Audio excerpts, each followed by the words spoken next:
শিব পার্বতীর নৃত্য থেকে জন্ম নেয় দেবী কন্যা। এর কি কাহিনী, তার কিভাবে জন্ম হয়েছিল, কেউ কি জানেন? না জানলে এই ভিডিওটা আপনাদের জন্যে। চলুন জেনে নিই। একদিন কৈলাস পর্বতে মহাদেব ও মা পার্বতী নৃত্যে মগ্ন ছিলেন। তাদের সেই তাণ্ডবে নৃত্য, সৃষ্টি শক্তি ও প্রলয় শক্তি এক হয়ে যায়। নাচতে নাচতে মা পার্বতীর পায়ের নপুর ছিঁড়ে যায়, আর সেই রূপালী বল ছড়িয়ে পড়ে চারিদিকে। সেই বল মাটিতে পড়ে সেখান থেকে জন্ম নেয় 9 জন কন্যা। তারা ছিলেন দেবী শক্তির 9টি রূপ, নবরূপা দেবী।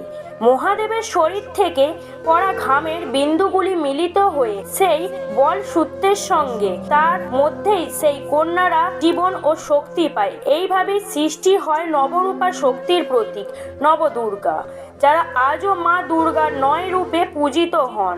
তাদের জন্ম ছিল প্রেম, শক্তি ও তাণ্ডবের এক অলৌকিক মিলন। সেখানে শিবের ঘাম মানে তপস্যা, আর পার্বতীর বল মানে সৃষ্টির উৎস।